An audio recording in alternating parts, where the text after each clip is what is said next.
Federal judges in D.C., many of whom presided over the Jan 6th insurrectionist defendants' criminal cases, their grand jury proceedings, their sentencing, watching thousands and thousands of hours of video and hearing testimony.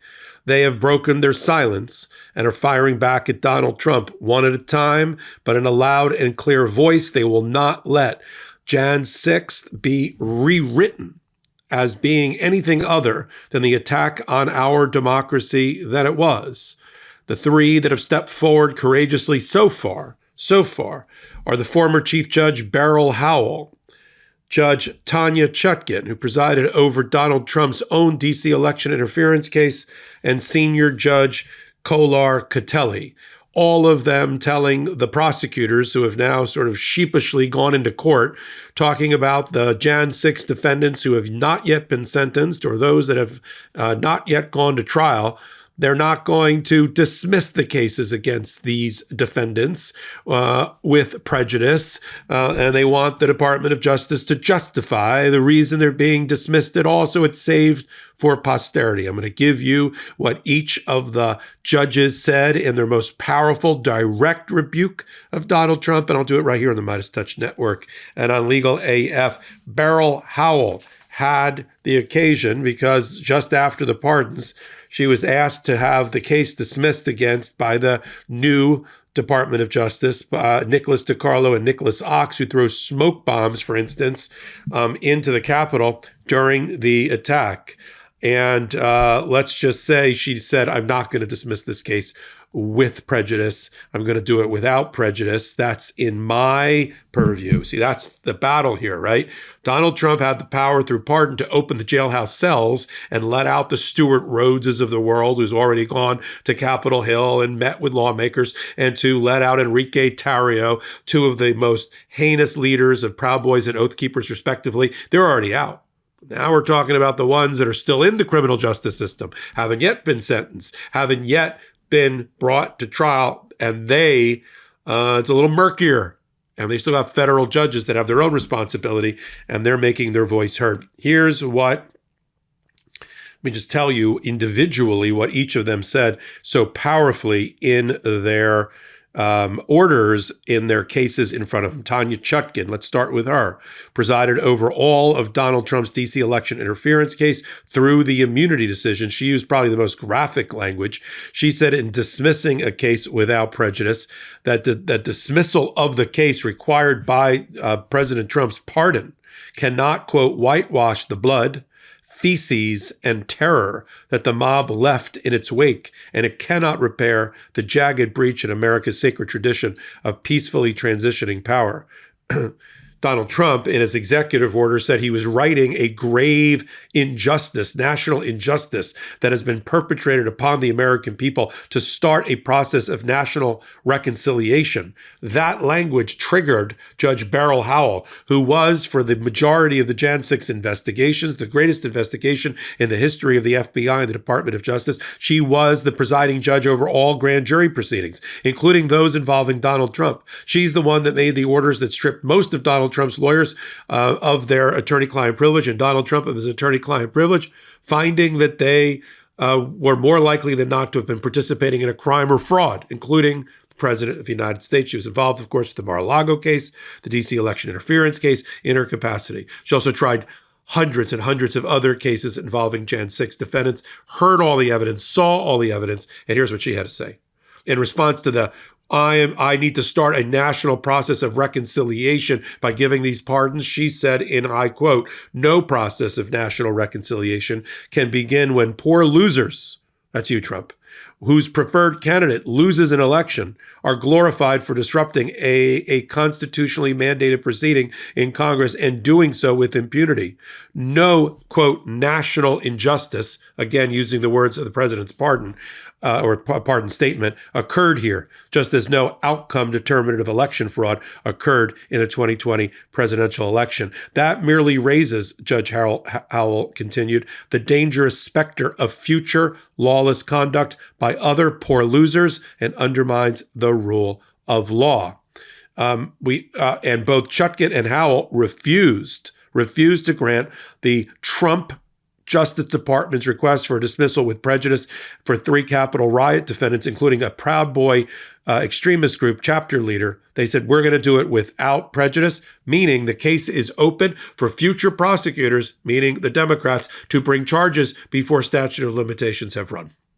No double jeopardy to answer us one question, because we never got to first jeopardy. We never got to a jury being seated for the case. So these people pre-sentencing, pre-trial, there's no double jeopardy argument. I wanted to address that right now. Judge Chutkan wrote in her decisions, continue with Judge Chutkan, in hundreds of cases like this one over the last 4 years, Judge Chutkan wrote, judges in this district have administered justice without fear or favor. The historical record established by those proceedings must stand unmoved by political winds as a testament and as a warning. And now let me turn to Judge Kohler-Catelli, a senior judge. She noted that the federal courts, under their Article 3 power of the Constitution, can require the Article 2 Department of Justice to submit a statement of the reasons why the judge should dismiss the case so that it's preserved in amber, trapped in amber for posterity. She also said, this is her quote now, dismissal of charges, pardons after convictions, and commutations of sentences, Kohler-Catelli wrote, will not change the truth of what happened on January 6th. Thousands of contemporaneous videos, transcripts of trials, jury verdicts, and judicial opinions analyzing and recounting the evidence through a neutral lens. Those records, she wrote, are immutable and represent the truth, no matter how the events of January 6th are described by those charged or their allies, what role law enforcement played that day, and the heroism of each officer who responded also cannot be altered or ignored. She continued, standing with bear spray streaming down their faces, those officers carried out their duty to protect. And she noted that there were 5 different police forces that tried to protect the Capitol that day. Now, of course, MAGA doesn't want to hear any of this. Marco Rubio, the new Secretary of State, when asked during an interview on a national news program, said, I'm not here to talk about domestic policy. I don't know if you noticed, I'm the Secretary of State. I can only talk about foreign policy. That was his out about not having to answer for the sins of his president.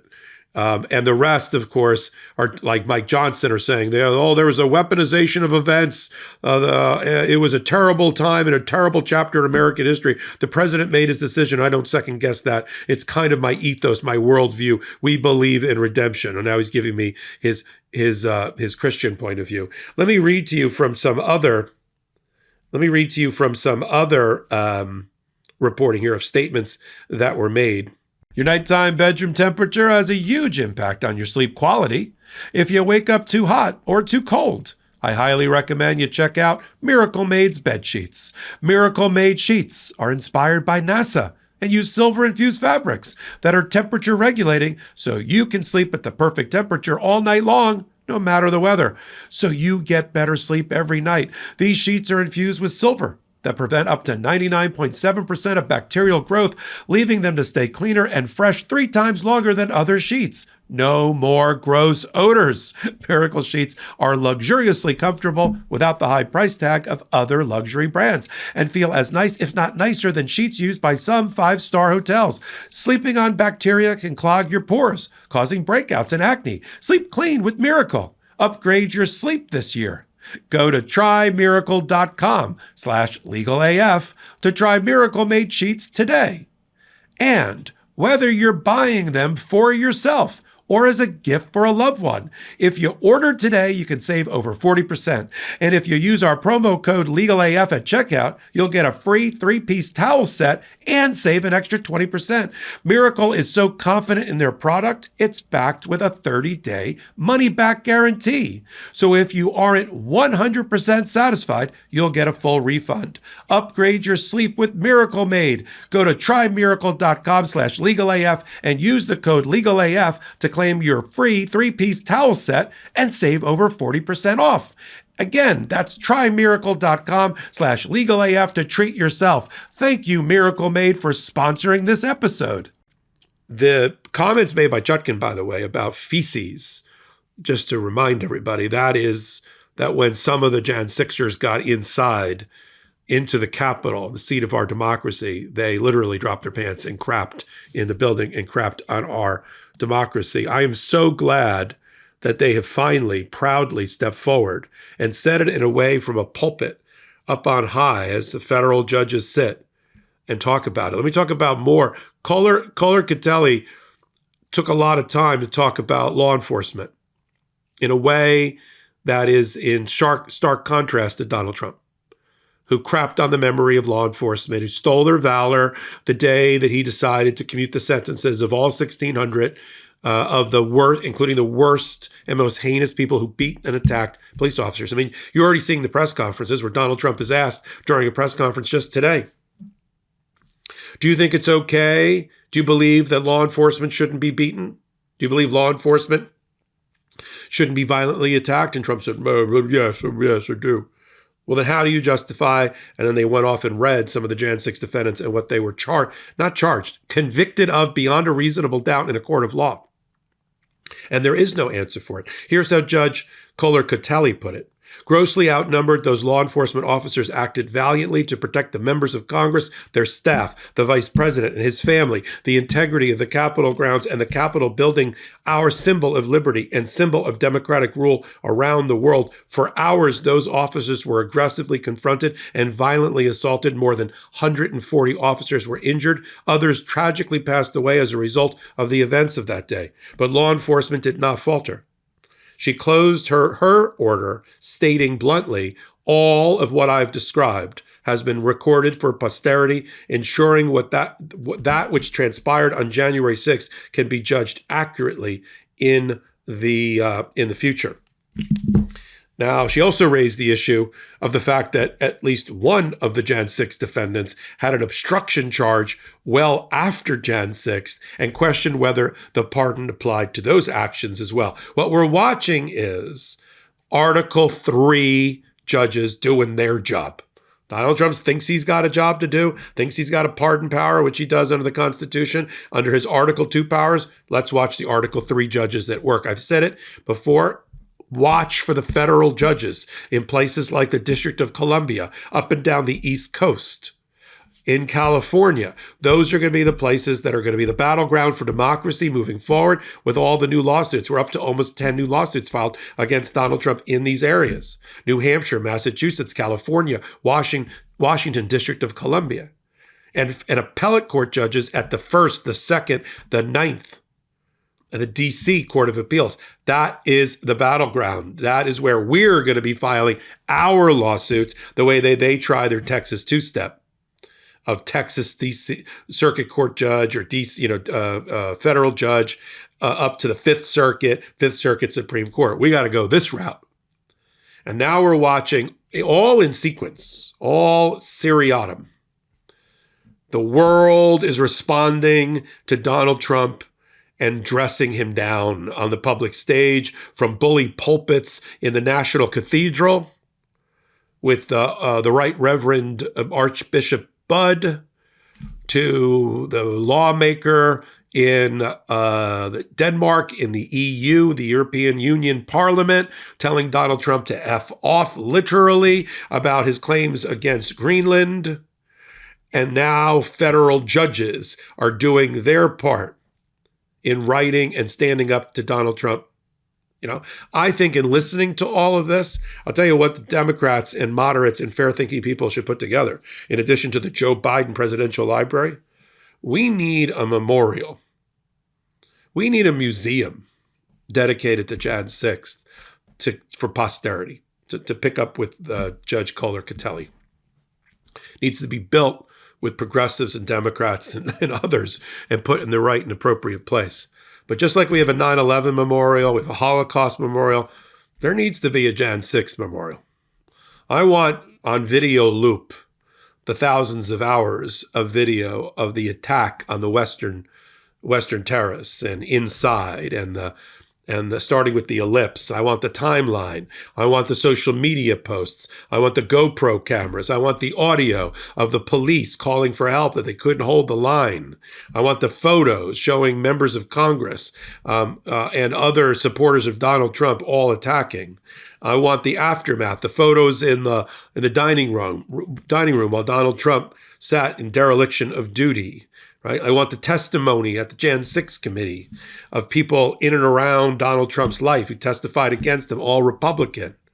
Right? I want the Jan 6 report. I want Jack Smith's volume 1. I want it all. I want it all in room after room after room. A time capsule, a message, a signal to the future that you can't whitewash what happened. You can't change and revise history just because you won an election. And we need to have up on plaques these quotes by Judge Beryl Howell, Judge Tanya Chutkan, Judge Colleen Kohler-Catelli. And we're going to see more of it, including Trump-appointed judges, because they're not happy either. Carl Nichols, who was a Trump-appointed judge, when he heard about the pardons after the election, said he would be disgusted by it. You know, whether they say it in private or they say it publicly, the federal judges who are right-minded are not happy about this. I posited during Popok Live, new podcast here on the MeidasTouch Network, that I don't think the Supreme Court even, the majority of the Supreme Court, is happy about the pardons being exercised here. And the way Donald Trump has done it. I mean, since he's got elected, since the inauguration, he's called prosecutors and the FBI scum. Yeah, scum in granting a pardon to a convicted heroin and cocaine dealer on the internet. He pardoned people, including a large group of Jan 6 defendants who violently attacked law enforcement. How can MAGA ever look law enforcement in the eye and vice versa and tell them they have their back? They support the blue. They don't.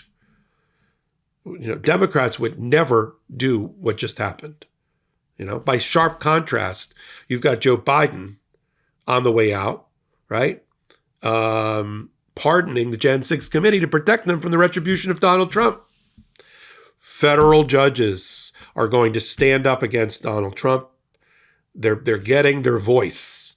Clergy, just as they did during the civil rights movement, and the pulpits on Sunday, on Saturday, on Friday, whatever your religious day, are going and have started to step up, led by the Right Reverend Bud.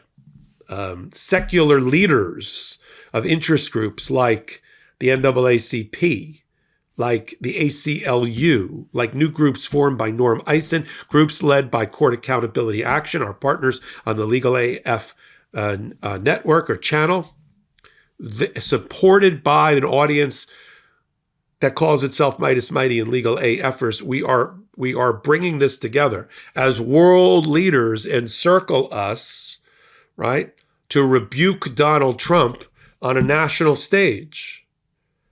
And all of this is important to kind of box in Donald Trump and his administration and MAGA. I mean, under this mask of MAGA remains for me the beating heart of democracy. We just need to clear it away and unshackle it. And it starts with judges like Beryl Howell, Tanya Chutkan, and Colleen Kohler-Catelli. I'm going to continue to follow it all right here on the MeidasTouch Network. And where else? You can probably complete my thought in my sentence by now. The Legal AF YouTube channel, Legal AF MTN. It's going to be 500,000 by its half birthday, and that's all a compliment to you. We're humbled by it. We stand on the shoulders of MeidasTouch, of Legal AF 5 years in the making, and now the Legal AF podcast. And then on Tuesdays, Popok Live right here, Tuesday nights, 8 p.m. Eastern Time, a new podcast that I'm doing on YouTube, and then we'll have the audio podcast feeds as well. And until my next contribution of all things legal AF, I am Michael Popok. In collaboration with the MeidasTouch Network, we just launched the Legal AF YouTube channel. Help us build this pro-democracy channel where I'll be curating the top stories at the intersection of law and politics. Go to YouTube now and free subscribe at Legal AF MTN. That's at Legal AF MTN.